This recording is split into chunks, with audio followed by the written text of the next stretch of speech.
सावित्री देवी शहर के जाने माने बिजनेसमैन मुकेश जी की पत्नी थी, जिनका शहर में बहुत तरह का व्यवसाय था और वह शहर के अमीरों में गिने जाते थे। सावित्री देवी के 3 बच्चे थे। सबसे बड़ा बेटा राजीव था, उसके बाद बेटी पूनम और उसके बाद सबसे छोटा बेटा विकास था। सावित्री देवी ने तीनों बच्चों को पढ़ने में बहुत जोर लगाया था।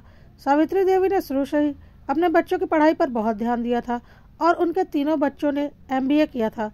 बेटी ने तो एक मल्टीनेशनल कंपनी में जॉब कर ली थी, पर दोनों बेटे अपने पापा के बिजनेस में ही शामिल हुए थे। क्योंकि सावित्री देवी के पति का बिजनेस बहुत बड़े पैमाने पर फैला हुआ था, पर वह ज़्यादा पढ़े लिखे नहीं थे, इसलिए वह चाहते थे कि उनके दोनों बेटे अपने नए नए तरीकों से उनके बिजनेस को और ऊंचाइयों पर ले जाएं। इसलिए सावित्री देवी ने अपने तीनों बच्चों की पढ़ाई पर बहुत ध्यान दिया था, पर बेटी को तो उन्हें विदा करना था, इसलिए उसे अपने बिजनेस में वह शामिल नहीं कर सकती थी, लेकिन उसे पूरी तरह से काबिल जरूर बनाया था। अब सब बच्चों की शादी की उम्र हो रही थी। सबसे पहले सावित्री देवी ने अपनी बेटी की शादी करने की सोची। सावित्री देवी दिमाग से बहुत तेज किस्म की महिला थी और खुद को बहुत शातिर समझती थी। उन्होंने अपनी बेटी को बहुत अच्छी शिक्षा दी ही थी। सावित्री देवी का सोचना था कि उनकी बेटी की शादी वह ऐसे घर में करेंगी जहां उनकी बेटी को कोई तकलीफ ना हो और वह महारानी बनकर अपना जीवन यापन करे। किसी भी तरह का कोई दबाव मेरी बेटी के ऊपर ना हो, इसलिए उन्होंने अपनी बेटी की पढ़ाई लिखाई पर इतना ज़्यादा ध्यान दिया था और वह एक मल्टीनेशनल कंपनी में काम करती थी। सावित्री देवी को पता था कि परिवार के साथ रहने पर सास ससुर और बेटे बहू में विवाद होते ही रहेंगे और मेरी बेटी को मुझे इन सब तकलीफ़ों से दूर रखना है और मैं चाहती हूँ मेरी बेटी एक सुकून की ज़िंदगी जिए। पैसों की कोई कमी तो थी नहीं, ऊपर से बेटी मल्टीनेशनल कंपनी में HR थी। सावित्री देवी ने एक इंजीनियर लड़के से अपनी बेटी की शादी फाइनल कर दी, अच्छा खासा दहेज दिया और यह सुनिश्चित कर लिया कि बेटी और दामाद दूर के किसी शहर में रहेंगे। घर वालों से, माँ बाप, भाई बहन से कोई खास लेना देना नहीं रहेगा। साथ ही साथ सावित्री देवी ने यह रिश्ता अपनी बेटी पूनम के लिए इसलिए भी ज़्यादा पसंद किया क्योंकि लड़के की माँ ही नहीं थी, तो सावित्री देवी तो ऐसे ही खुश हो गई कि चलो मेरी बेटी को सास की तानाशाही कभी भी नहीं सहनी पड़ेगी। काफ़ी आगे की सोचकर चल रही थी वह और उन्होंने अपनी बेटी की शादी कर दी। बेटी अपने पति के साथ दूसरे शहर में आराम की ज़िंदगी बिता रही थी। ससुराल से उसे कोई लेना देना ही नहीं था। ससुराल में सास थी नहीं, 2 जेठ जेठानी थे और ससुर जी थे और सावित्री देवी की बेटी पूनम को किसी से कोई मतलब ही नहीं था। यदि सास होती तो शायद कभी उसे ससुराल में रहना भी पड़ता, पर वह तो उससे भी मुक्त थी। अब सावित्री देवी अपनी बेटी के लिए बहुत खुश थी कि वह जब भी मायके आती ससुराल सिर्फ मेहमान बनकर जाती और वापस मायके में ही आ जाती। ससुराल में पूनम को कभी भी रहना नहीं पड़ा और ससुराल में रहने के लिए उस पर कोई दबाव भी नहीं था क्योंकि वहाँ कोई सास तो थी नहीं। सावित्री देवी ने यही तो चाहा था अपनी बेटी के लिए कि उनकी बेटी पर कभी किसी प्रकार का कोई बंधन ना हो और वह आत्मनिर्भर रहे, ताकि यदि कभी कोई परेशानी हो भी जाए तो ससुराल वाले उसके ऊपर हावी ना हो पाए। अब सावित्री देवी ने अपने बड़े बेटे राजीव की शादी करने के बारे में सोचा। सावित्री देवी का दिमाग अलग ही लेवल पर चल रहा था। उन्होंने सोचा कि जैसी उनकी बेटी है, अगर इस तरह की पढ़ी लिखी तेज तर्रा लड़की को वह अपने घर की बहू बनाकर लाएंगी तो वह उनके दबदबे में कभी नहीं रहेगी।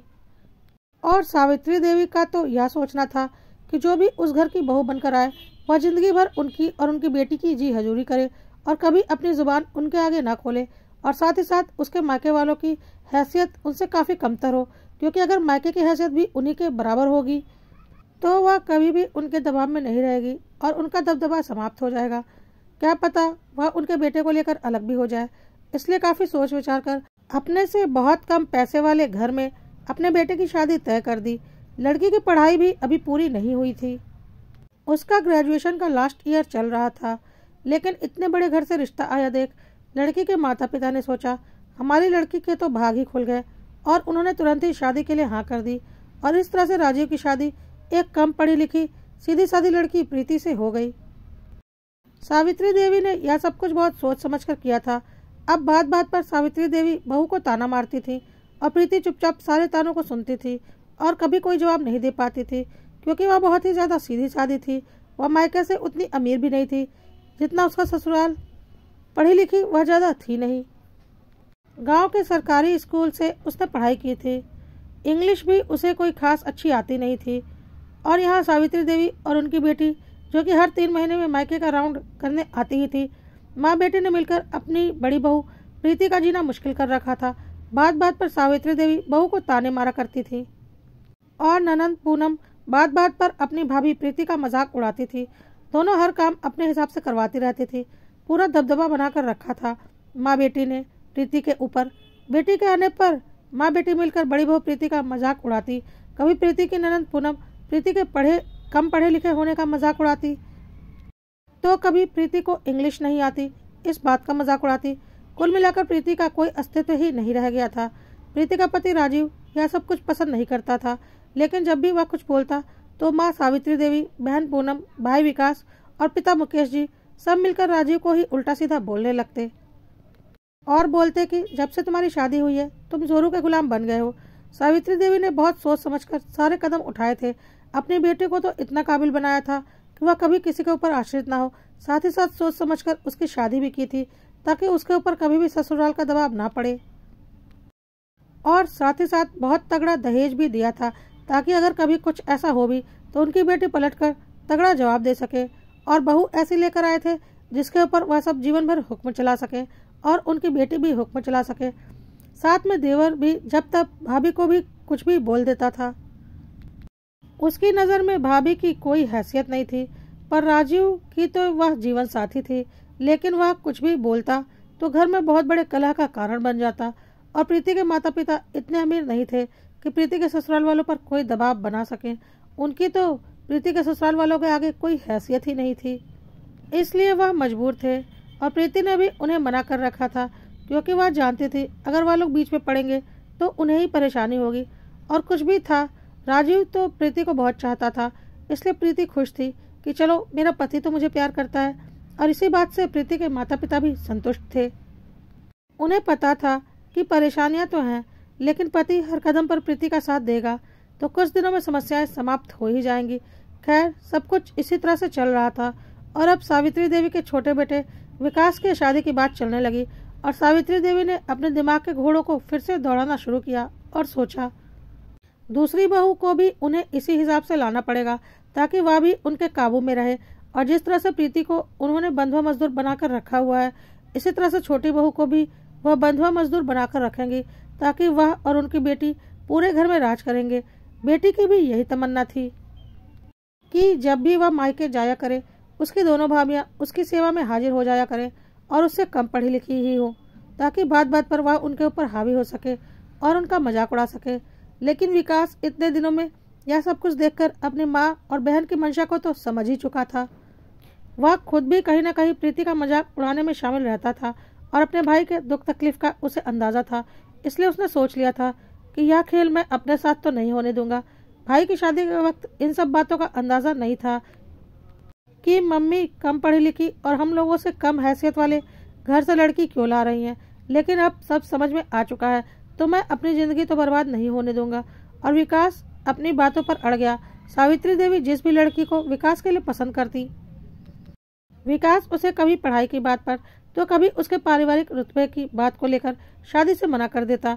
विकास का साफ कहना था कि मैं हैसियत में अपनी बराबरी वाले परिवार में ही शादी करूंगा, क्योंकि मैं अच्छा खासा पढ़ा लिखा हूँ और मुझे मेरे ही बराबर पढ़ी लिखी लड़की भी चाहिए। सावित्री देवी ने विकास को काफ़ी समझाया, डांटा फटकारा भी, लेकिन विकास अपनी बातों से टस से मस नहीं हुआ, क्योंकि उसे पता था इस वक्त यदि वह अपनी माँ की बातों का विरोध करेगा तो जीवन भर सुखी रहेगा, लेकिन यदि चुपचाप माँ की बातों में आकर शादी कर लेगा तो उसका जीवन भी अपने भाई भाभी की तरह नरक हो जाएगा, और ऐसा वह किसी भी कीमत पर होने नहीं देगा। इसलिए विकास अड़ गया था कि वह अपनी पसंद की लड़की से ही शादी करेगा जो उसे पसंद आएगी, ना कि माँ और बहन की पसंद से। थक हार कर सावित्री देवी को विकास के आगे झुकना ही पड़ा, और विकास ने एक अच्छे खासे घर परिवार की, जो पैसों के मामले में विकास के घर वालों के बराबर ही थे, उनकी लड़की सौम्या से शादी के लिए हाँ की। सौम्या ने भी शुरू से ही कॉन्वेंट से पढ़ाई की थी और MBA कर रखा था। शादी के बाद सौम्या विदा होकर ससुराल आई तो सासू माँ और ननद ने थोड़ा बहुत अपना रंग दिखाया, तो सौम्या ने काफ़ी अच्छे से उसका जवाब दे दिया, क्योंकि वह भी पढ़ी लिखी थी, पैसे वाले घर की थी, तो अच्छा खासा दहेज भी लेकर आई थी, तो किसी के दबदबे में को वह क्यों सहती। ऊपर से उसने MBA भी कर रखा था, उम्र में भी वह अपनी जेठानी से बड़ी थी, प्रीति तो बहुत कम उम्र में इस घर की बहू बनकर आ गई थी, क्योंकि उसकी तो ग्रेजुएशन भी पूरी नहीं हुई थी, तो प्रीति से वह कहीं अधिक मैच्योर थी। भले ही वह रिश्ते में प्रीति की देवरानी लगती थी, उसने किसी की कुछ ना सुनी और खुद सब पर हावी हो गई। सौम्या की ननद ने एक दो बार सौम्या का भी मजाक उड़ाने की कोशिश की, तो सौम्या ने उल्टा ननद का ही मजाक उड़ा दिया, क्योंकि वह ननद से किसी भी मामले में 19 नहीं थी। तो अब ननद ने चुप रहने में ही अपनी भलाई समझी और उसे समझ में आ गया कि सौम्या कहीं से भी प्रीति के जैसी नहीं है। सौम्या ने कुछ दिनों में ही फैमिली बिजनेस ज्वाइन कर लिया और बोला, मैंने इतनी पढ़ाई लिखाई इसलिए नहीं की है कि मैं घर में बैठकर चूल्हा चौका करूं। या तो मैं फैमिली बिजनेस ज्वाइन करूंगी या तो मैं फिर कोई जॉब ज्वाइन कर लूंगी, आप लोगों को जो सही लगे। घर में तो मैं नहीं रह सकती। सौम्या के आगे सब मजबूर थे और सौम्या ने फैमिली बिजनेस ज्वाइन कर लिया था। लेकिन प्रीति की जिंदगी जैसी चल रही थी आज भी वैसी ही चल रही थी। उसकी जिंदगी में कोई भी बदलाव नहीं आया था। बस अब उसका मजाक उड़ाने वालों में सौम्या भी शामिल हो चुकी थी। राजीव को बहुत अच्छे से समझ में आ रहा था कि उसकी बीवी घर की नौकरानी से अधिक कुछ नहीं, जो सबका ख्याल रखे, सबके लिए एक पैर पर हाजिर हो और उसके बाद भी उसे कोई सम्मान ना मिले, क्योंकि वह कम पढ़ी लिखी है और उसके मायके वालों की हैसियत उसके घर वालों के बराबर नहीं है और वह कोई दहेज लेकर नहीं आई है। लेकिन राजीव की तो वह पत्नी थी। राजीव तो चाहता था कि उसकी पत्नी को उसके घर में सौम्या के जितना सम्मान मिले, जो कि उसके घर वाले उसे कभी नहीं देते थे। जबकि प्रीति उस घर की बड़ी बहू थी। प्रीति कभी कुछ बोलती नहीं थी, क्योंकि वह बहुत ही ज़्यादा सीधी सादी थी, पर राजीव को साफ साफ दिखता था कि प्रीति को बहुत दुख होता था इन सारी हरकतों से। पर प्रीति इतनी सीधी थी कि उसे पता था वह इन लोगों से लड़ नहीं पाएगी, इसलिए चुप ही रहती थी। उनकी शादी को 2 साल बीत चुके थे। राजीव ने सोचा, अगर यही हाल रहा तो कल को जब मेरे बच्चे होंगे तो मेरे बच्चे भी अपनी माँ का कभी सम्मान नहीं करेंगे, क्योंकि इस घर में प्रीति का कोई सम्मान नहीं था। उसका एक नौकर का दर्जा था, जबकि वह इस घर की बड़ी बहू थी। राजीव को अब यह सब कुछ बर्दाश्त नहीं था, क्योंकि घर में हर किसी का एक रुतबा, एक सम्मान था, सिवाय प्रीति के। और यह सब कुछ सावित्री देवी की चालाकियों का फल था, जिसमें राजीव और प्रीति फंस चुके थे। लेकिन अब उनका छोटा बेटा विकास बहुत चालाकी से इस मुसीबत से बच गया था, और अब वह और उसकी बीवी भी प्रीति को अपना नौकर समझते थे। राजीव ने अब एक निर्णय ले लिया था और उसने प्रीति से बोला, प्रीति, अब तुम्हें खुद को के लिए सोचना पड़ेगा और बोलना पड़ेगा, नहीं तो तुम्हारी स्थिति ऐसी ही रहेगी। प्रीति ने बोला, मैं क्या कर सकती हूँ, मैं तो ज़्यादा पढ़ी लिखी भी नहीं हूँ और ना ही मेरे मम्मी पापा इस काबिल हैं कि मैं कुछ दिन मायके में रहकर अपनी पढ़ाई लिखाई पूरी कर सकूँ, क्योंकि मुझे मेरे ससुराल से कोई भी मायके जाकर रहने नहीं देगा, उनके रुतबे पर असर पड़ेगा और ससुराल में तो मैं पढ़ाई जारी रख नहीं सकती। मैं क्या करूं, मेरी कुछ भी समझ में नहीं आता। और हाँ, यह सब कुछ मुझे भी बर्दाश्त नहीं होता। मैं शुरू से ही सरकारी स्कूल में पढ़ी हूँ, तो मैं आप लोगों की तरह इंग्लिश भी नहीं बोल सकती। यही सब वजह है कि हर कोई मेरा मजाक उड़ाता रहता है। राजीव ने बोला, कोई बात नहीं, इंग्लिश नहीं बोल सकती यह कोई मजाक उड़ाने का विषय नहीं है। हम भारत में रहते हैं, तुम हिंदी तो बोल सकती हो ना, लेकिन हाँ, तुम्हें खुद को काबिल बनाना होगा। प्रीति ने बोला, मैं क्या करूं? राजीव ने बोला, सुनो, तुम इतना अच्छा खाना बनाती हो, तुम इसे अपना बिजनेस क्यों नहीं बनाती? प्रीति ने बोला, कैसे? राजीव ने बोला, तुम अपना रेस्टोरेंट खोलो। प्रीति ने बोला, यह सब कुछ कैसे होगा? राजीव ने बोला, क्यों, तुम मेरी पत्नी हो, मैं करवाऊंगा। क्या मैं इतने दिनों से इस घर के बिजनेस में शामिल नहीं हूँ? तो मैंने अच्छे खासे पैसे भी जोड़ रखे हैं और जमीन जायदाद की कोई कमी तो है नहीं। कहीं पर भी तुम अपना रेस्टोरेंट खोल सकती हो। मैंने एक अच्छी लोकेशन सोच भी ली है। वहाँ हमारी एक काफ़ी बड़ी दुकान है जो काफ़ी टाइम से खाली पड़ी हुई है, उसे हम रेस्टोरेंट में कन्वर्ट करवाते हैं। भगवान की दया से पैसों की हमें कोई कमी नहीं है, बस अब तुम्हें अपनी काबिलियत दिखानी है ताकि अपना सम्मान प्राप्त कर सको। प्रीति ने बोला, लेकिन मम्मी जी। राजू ने बोला, वह सब मैं देख लूँगा, और हाँ, खुद के लिए लड़ना सीखो, चुप रहने से कुछ नहीं होगा। राजीव ने अपने घर में बात की और बोला, प्रीति अपना एक रेस्टोरेंट खोलेगी जहाँ पर हमारे स्टेट के पारंपरिक भोजन की व्यवस्था रहेगी और सारा कुछ प्रीति की देखरेख में होगा। पहले तो इस बात के लिए घर में बहुत बड़ा हंगामा हुआ कि प्रीति यह सब कुछ करेगी तो घर कौन संभालेगा। तो राजीव ने बोला, प्रीति इस घर की नौकर नहीं है जो घर संभालने के लिए खुद को बर्बाद कर दे। जब आपकी छोटी बहू फैमिली बिजनेस में इन्वॉल्व हो सकती है, आपकी बेटी जॉब करती है, तो प्रीति को भी पूरा हक है, क्योंकि वह भी इस घर की बड़ी बहू है। और जब छोटे अपने जीवन का निर्णय ले सकते हैं तो बड़ी बहू को भी पूरा हक है। या तो हमारी गलती थी कि इतने दिनों से हमने इस बारे में सोचा नहीं, पर अब हमने सोच लिया है, बस करना बाकी है और हम करके ही रहेंगे। इस पर सावित्री देवी, सौम्या और पूनम और विकास ने अपनी गंदगी दिखानी शुरू कर दी और बोला, तेरी अनपढ़ जाहिल गवार बीवी इस लायक ही नहीं है कि वह फैमिली बिजनेस में शामिल हो सके, तो हमारी इसमें क्या गलती। राजीव ने बोला, कोई बात नहीं, ज़रूरी नहीं है कि हर कोई फैमिली बिजनेस में ही शामिल हो, अपना बिजनेस भी कोई बना सकता है। और प्रीति के साथ मैं हर कदम पर खड़ा हूँ। अब मैं किसी की कुछ सुनने वाला नहीं। प्रीति को अपना रेस्टोरेंट खुलेगा ही खुलेगा और अपने घर को संभालने के लिए आप कुछ और नौकरों को रख लीजिए। मेरी बीवी इस घर की नौकर नहीं है, बल्कि इस घर की बड़ी बहू है। सावित्री देवी ने कलह करना शुरू कर दिया था, बन गया जोरू का गुलाम वगैरह वगैरह। लेकिन इस बार राजीव भी पूरे मूड में था और बोला, क्यों, आपका दामाद जोरू का गुलाम नहीं है? आपका छोटा बेटा जोरू का गुलाम नहीं है? या पापा जोरू के गुलाम नहीं है? तो अगर मैं जोरू का गुलाम बन गया तो कौन सी आफत आ गई? सावित्री देवी ने बोला, वाह, अब तेरी इतनी जबान चलने लगी। इस बार प्रीति ने जवाब देना सही समझा, क्योंकि राजीव ने उसे पहले ही इस चीज़ के लिए बोला था कि अपने हक के लिए बोलना सीखो, तभी तुम्हें इज्जत मिलेगी। प्रीति ने बोला, क्यों, जब आपके छोटे बेटे और बेटी इतनी ज़ुबान चलाते हैं आपके आगे, तब फिर राजीव तो आपके बड़े बेटे हैं, उनकी ज़बान नहीं चलेगी? और मैं भी इस घर की बड़ी बहू हूँ, पिछले कई सालों से अपने छोटों की हेकड़ी देखती आ रही हूँ, पर अब और नहीं। सावित्री देवी, पूनम और सौम्या ने मजाक उड़ाते हुए कहा, भिखारी घर से आई होना तो ससुराल के पैसों पर उड़ना तो बनता ही है, कर लो अपने शौक पूरे। लेकिन तुम्हारे जैसी जाहिल गवार एक रेस्टोरेंट खोलकर उसे चला लेगी, ऐसा कुछ नहीं होने वाला। लेकिन हाँ, यह पता है कि तुम्हारे ससुर जी और ससुराल के कुछ पैसे जरूर डूब जाएंगे। लेकिन कोई बात नहीं, हमारे पास इतना पैसा है कि उतना घाटा तो हम बर्दाश्त कर सकते हैं। प्रीति ने बोला, मैं किसी के हक के पैसे नहीं ले रही हूँ, मैं अपने पति के कमाई के पैसे ले रही हूँ। मेरे पति भी इसी बिजनेस में काम करते हैं, तो यह उनकी मेहनत के पैसे हैं, तो इन पैसों पर मेरा भी बराबर का हक है। अब सबको समझ में आ गया था कि प्रीति और राजीव दोनों के मुंह में अब जबान आ चुकी है और दोनों अब इन लोगों की हेकड़ी बर्दाश्त नहीं करने वाले। कुछ दिनों के बाद प्रीति ने अपना रेस्टोरेंट खोला, जिसमें उस राज्य के सारे पारंपरिक पकवानों का प्रबंध था, जिसकी देखरेख प्रीति स्वयं किया करती थी। और अपनी मदद के लिए उसने कई स्टाफ रख रखे थे। राजीव भी बीच बीच में आकर प्रीति की मदद करता था। सबको पूरी उम्मीद थी कि प्रीति यह सब कुछ नहीं कर पाएगी, लेकिन प्रीति ने दिन रात एक कर दिया और 1 साल के भीतर भीतर उसने अपने रेस्टोरेंट को शहर का जाना माना रेस्टोरेंट बना दिया और धीरे धीरे पूरे शहर में फेमस हो गया। बाहर से आने वाले लोगों को तो प्रीति के रेस्टोरेंट में ही खाना खाना पसंद करते थे, क्योंकि वहाँ घर जैसा खाना मिलता था और हर प्रकार के पारंपरिक पकवान मिलते थे। प्रीति की सफलता देखकर सौम्या, पूनम और सावित्री देवी का मुंह खुला रह गया। सौम्या तो ससुर जी के बिजनेस में ही इन्वॉल्व थी, लेकिन प्रीति ने अपना खुद का बिजनेस खड़ा कर लिया था। पूनम भी जॉब करती थी। पूनम की 1 साल की कमाई के बराबर प्रीति की 1 महीने की कमाई थी। अब प्रीति पूनम और सौम्या से काफ़ी आगे निकल चुकी थी।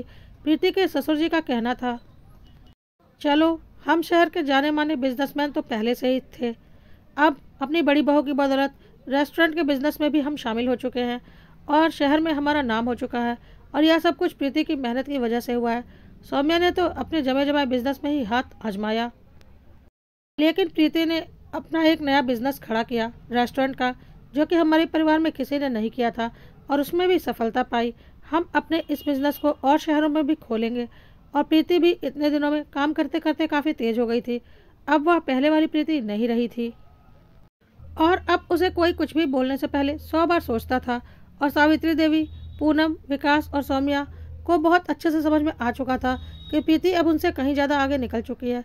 अब किसी को भी प्रीति को ताना मारने की कोई हिम्मत नहीं थी।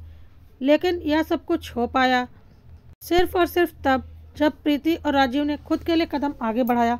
नहीं तो अगर वह इस तरह से नहीं सोचते तो जिंदगी भर इसी चक्कर में पिसते रहते जिसमें वह पिस रहे थे। अब प्रीति और राजीव अपना परिवार आगे बढ़ाने की सोच रहे थे, क्योंकि अब राजीव को बहुत अच्छे से पता था कि उसके बच्चे अपनी माँ की पूरी पूरी इज्जत करेंगे। और घर में भी प्रीति को अब पूरी इज्जत मिलती थी, क्योंकि प्रीति शहर की जानी मानी हस्ती थी, अपनी हिम्मत और अपने पति के साथ के कारण।